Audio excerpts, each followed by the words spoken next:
Today we're talking about choosing a data display. So we've talked about scatter plots, we talked about the line of best fits, we've talked about the two-way table. You've seen a lot of these other ones in previous years through all your work through school, and sometimes we got to kind of figure out which is the best way to show the data that we're talking about. There's not usually one correct answer. Sometimes information that you decide to show could be shown in several different ways, but it is important that we find an appropriate way that might show this so that we're not misleading anybody. We don't want our graph or plots or our data displays to be misleading to anybody in any way. So today we're going to talk about some of these different ones. Remembering the pictograph. Pictograph was just basically putting in a bunch of pictures. This would be one that you would have learned way back, where you kind of put pictures to kind of show the display. It's important that all of these pictures are the same size so that anybody looking at it is not misled by that data.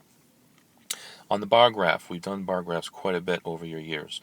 Bar graph basically would give you something where you would have subjects down at the bottom, specific categories, and then the number above it to kind of show. Again, the bars should be the exact same width, should have the same spacing between them all, so that, again, not to be misleading.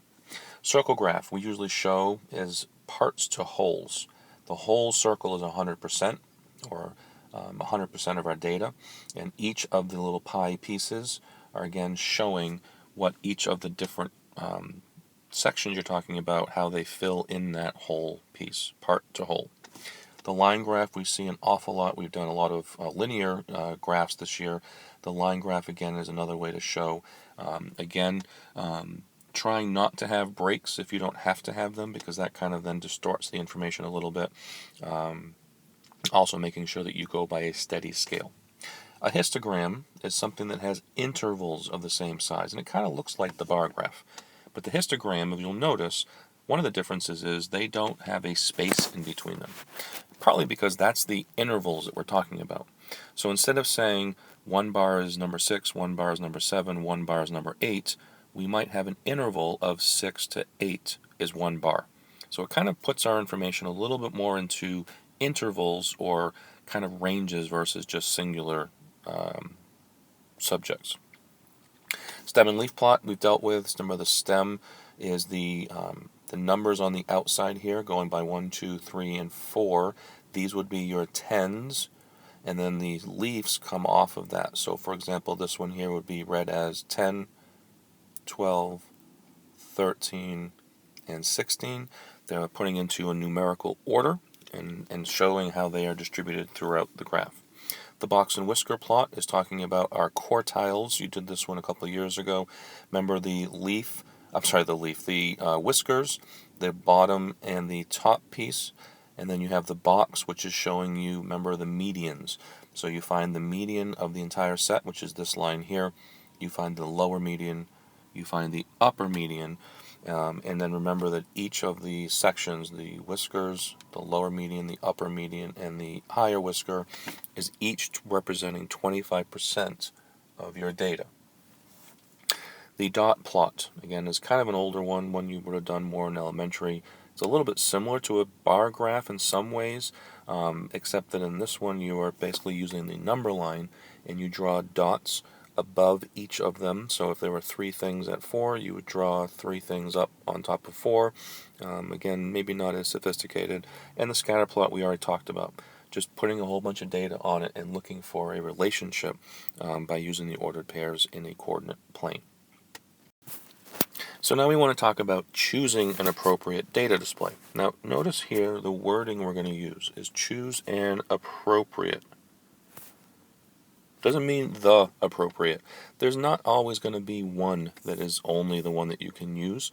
Oftentimes you will have more than one that you could use. So the first one, the number of students in a marching band each year. Well, again, there's a couple of different ones. You could potentially argue the bar graph and go by years. You could certainly argue the dot plot if you wanted to. I think probably the best one in this case, though, would be the line graph.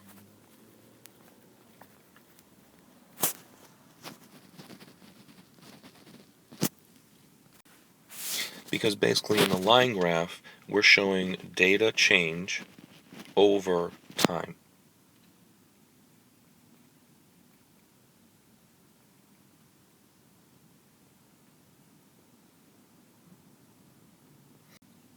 So here it would be very simple to plot on your x-axis the year 1, year 2, year 3, and then on the y-axis the number of band students during that time.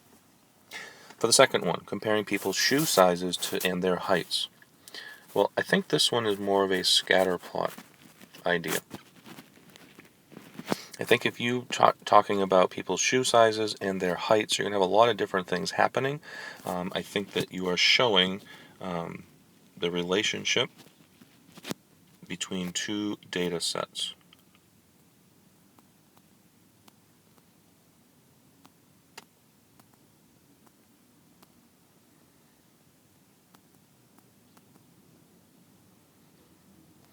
And you're going to find that sometimes people that are taller don't necessarily have bigger shoe sizes, but I think a lot of times you are going to find that that happens. But I think the scatter plot allows for you to have some that don't seem to match the right categories. You're looking at the two data sets almost as separate pieces to try to see what is actually happening for a relationship. For the next one, the population of the United States divided into age groups. Divided into age groups leads me to think this would be a histogram. Because what we don't want to do is we don't want to start listing every single age of a person on a graph. So if you go back up top here, we look at the histogram, and it talks about showing frequencies of data values in intervals.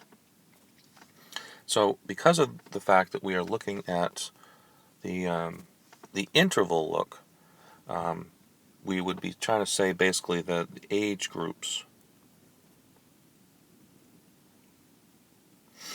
are intervals.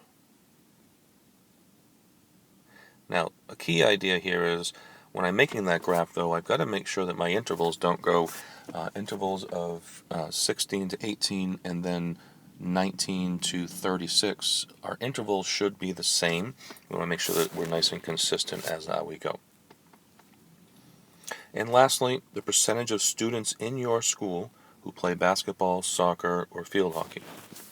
So again, to me, this is a perfect bar graph, because you could have each of the different specific categories with the number that attend for both. This one also, though, is a perfect circle graph,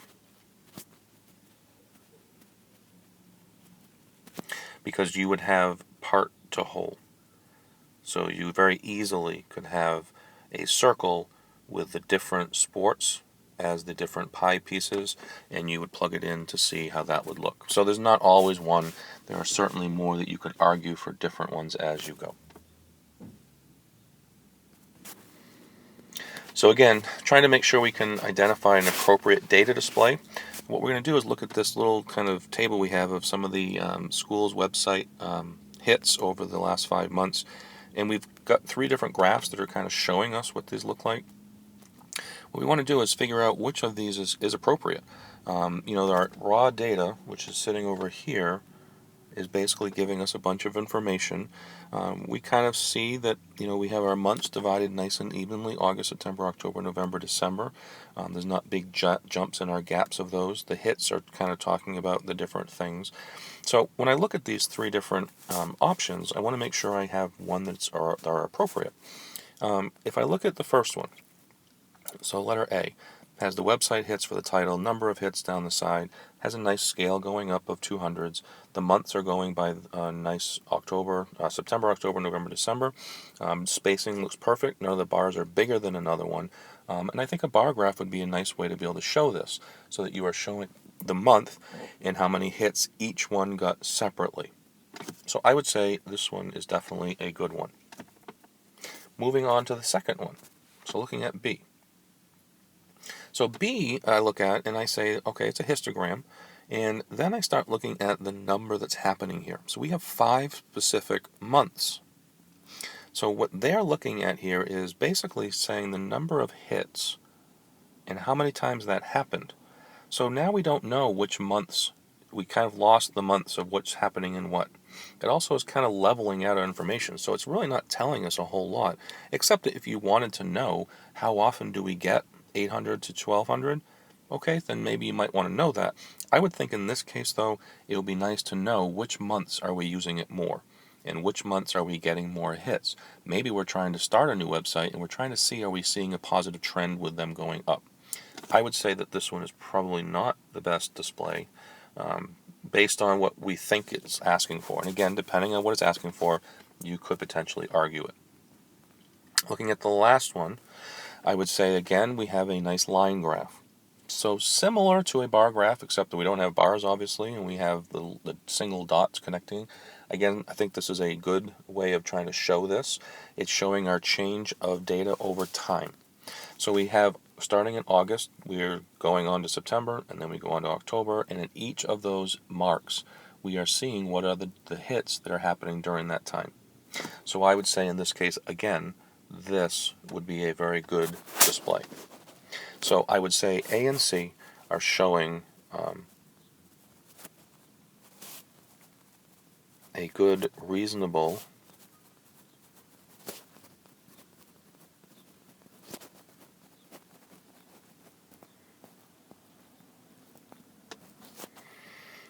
oh my goodness. See if I can spell that a little bit better. A good, reasonable representation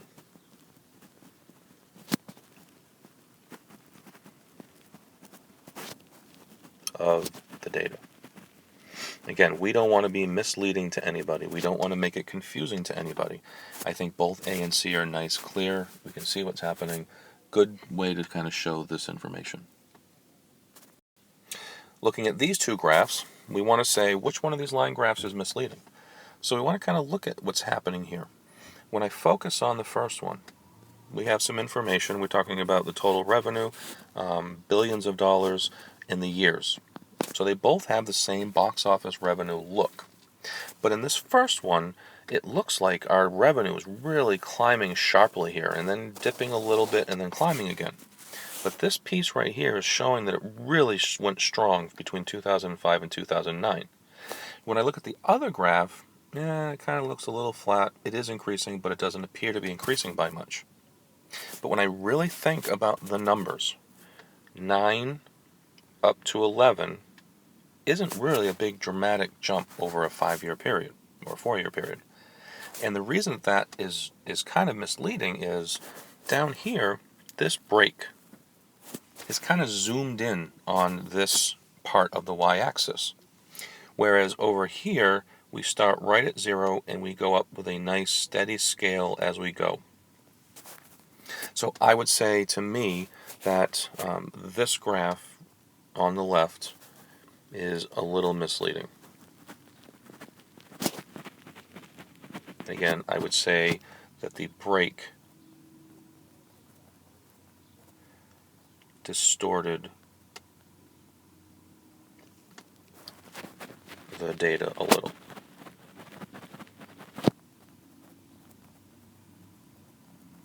And again, we don't want to make somebody think that's a big giant increase, when in reality over a 4-year period it's not a huge increase. And then looking at this last example, actually last two examples, analyzing misleading data. So a volunteer concludes that the number of cans and foods are donated were about the same. Is this accurate? Well, if I look at this graph, is it accurate? I would say no. And why not?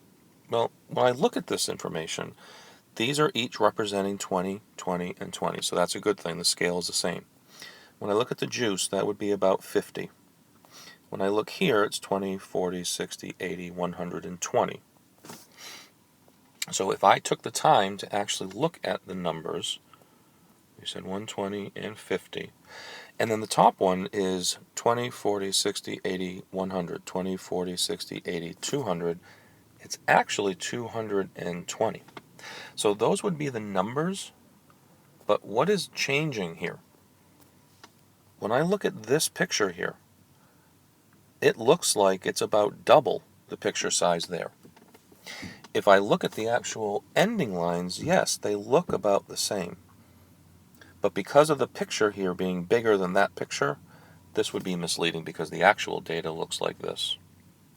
So we would have to say the conclusion is not accurate.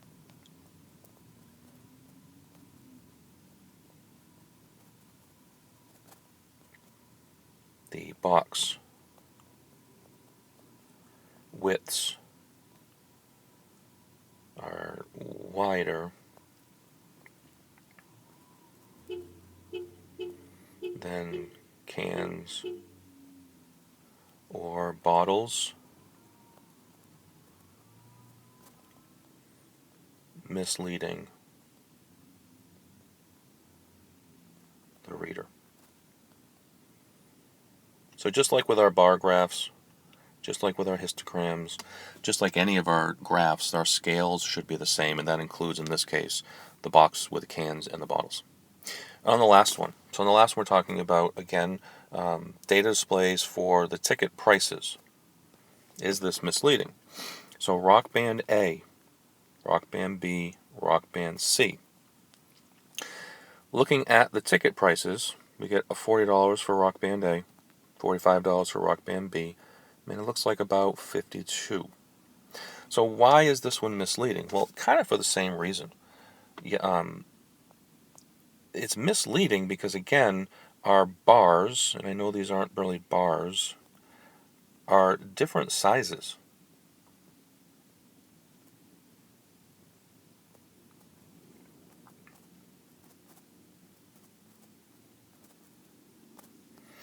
So while you're going to say, well, it is the most expensive one, so how is that misleading?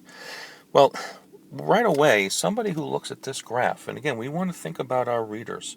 We don't want our readers to look at our information and jump to conclusions right away. We want the information to show it. And by putting the different size tickets on it, it makes you right away look at Rock Band C and say, wow, they're way more expensive. It is true that they are, but we want the information to be telling that person that, not the display necessarily to tell them that. And we don't want it to be jumped out, stand out right away. So it's important that we make our graphs very carefully and that we make things that are not confusing, not misleading to people that are trying to read our information. This kind of shows you about how that can be done. There are plenty of different displays you can use at any time, and it's important that you pick an appropriate display, but you also make your display correctly.